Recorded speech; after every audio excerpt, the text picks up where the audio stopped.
السلام علیکم ورحمۃ اللہ وبرکاتہ۔ حضرات محترم، رمضان مبارک کے مقدس مہینے میں لوگ روزہ رکھ رہے ہیں، اور اسی کے ساتھ ہی ساتھ کچھ حضرات ایسے بھی ہیں کہ جو تھوڑا موڑا بیمار ہو جاتے ہیں، جس کی وجہ سے وہ روزہ نہیں چھوڑ سکتے ہیں، کیونکہ چھوٹی بیماریوں کے لیے روزہ چھوڑنا یہ درست نہیں ہے۔ بڑی بیماریوں میں ہی روزہ چھوڑا جا سکتا ہے، کہ جیسا کہ قرآن مجید میں رب تبارک و تعالیٰ نے ارشاد فرمایا کہ مریضوں کے لیے چھوٹ ہے کہ بعد میں وہ قضا کریں۔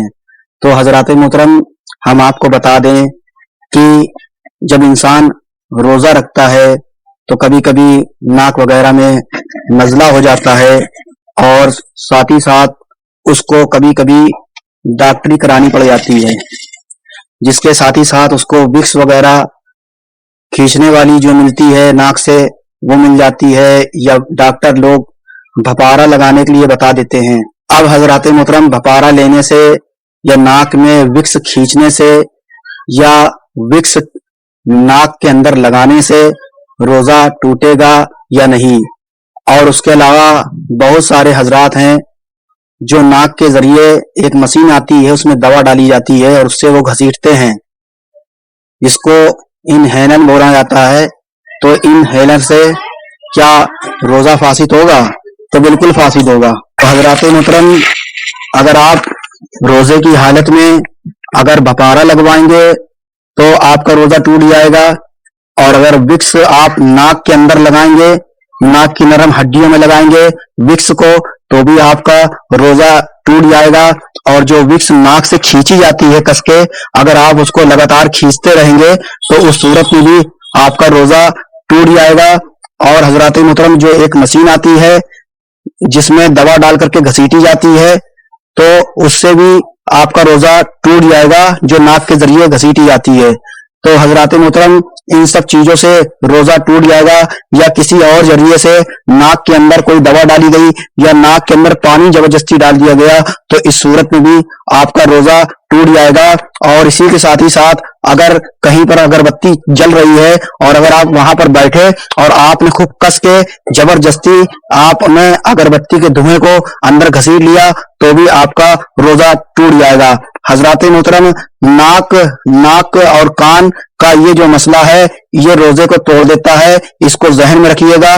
یعنی کان کے اندر بھی اگر کوئی چیز ڈالیں گے تو بھی آپ کا روزہ ٹوٹ جائے گا۔ اگر کان کے اندر تیل ڈالیں گے یا کوئی دوا ڈالیں گے، ڈراپ ڈالیں گے، تو آپ کا جو ہے روزہ ٹوٹ جائے گا۔ ناک کے اندر ڈراپ وغیرہ ڈالیں گے تو بھی آپ کا روزہ ٹوٹ جائے گا۔ اگر آنکھ میں اگر ڈراپ ڈالیں گے تو آپ کا روزہ نہیں ٹوٹے گا۔ حضرات محترم، دیکھیے، اس کا جو مقصد ہے وہ یہ ہے کہ پیٹ کے اندر کوئی کھانے پینے کی چیز چلی جائے یا پانی وغیرہ چلا جائے تو روزہ ٹوٹ جاتا ہے۔ یہ اصل ہم آپ کو بتا دے رہے ہیں۔ اصل یہ ہے کہ پیٹ کے اندر کوئی بھی چیز چلی جائے، بالکل پیٹ کے اندر، تو آپ کا روزہ ٹوٹ جائے گا۔ اور اگر آپ کا جو ہے دماغ میں اگر کوئی چیز چلی جائے تو بھی آپ کا روزہ ٹوٹ جاتا ہے۔ تو یہ کان اور ناک یہ دماغ میں بھی جڑے ہوئے ہیں، اور اس حلق میں بھی اس کا راستہ چلا جاتا ہے، جس کے ذریعے سے پیٹ میں دوا چلی جاتی ہے، اس وجہ سے جو ہے آپ کا روزہ ٹوٹ جاتا ہے۔ اور حضرات محترم، آپ نے ان صورتوں میں اگر بھپارا وغیرہ لگا لیا یا ناک سے دوا گھسیٹ لیا، ان صورتوں میں اگر آپ کا روزہ ٹوٹ گیا ہے اور آپ سے غلطی ہو گئی یا ڈاکٹر نے زبردستی ایسا کر دیا آپ کے ساتھ تو آپ کا روزہ ٹوٹ گیا ہے، تو آپ کو پریشان ہونے کی ضرورت نہیں نا۔ آپ انشاءاللہ رمضان شریف کے بعد جو ہے آپ اس کی قضا کر لیجئے گا، اور آپ کا روزہ انشاءاللہ آپ کا مانا جائے گا۔ آپ جو ہے پریشان بالکل نہ ہوئیے۔ اللہ تعالیٰ عالم بالصواب۔ ہم نے ڈسکرپشن میں بہت ساری باتیں وہاں پر لکھ دی ہیں، آپ ان کو پڑھ لیجئے گا، انشاءاللہ آپ کو معلوم چل جائے گا۔ استغفر اللہ ربی من کل ذنب واتوب الیہ وما علینا الا البلاغ المبین۔ السلام علیکم ورحمۃ اللہ وبرکاتہ۔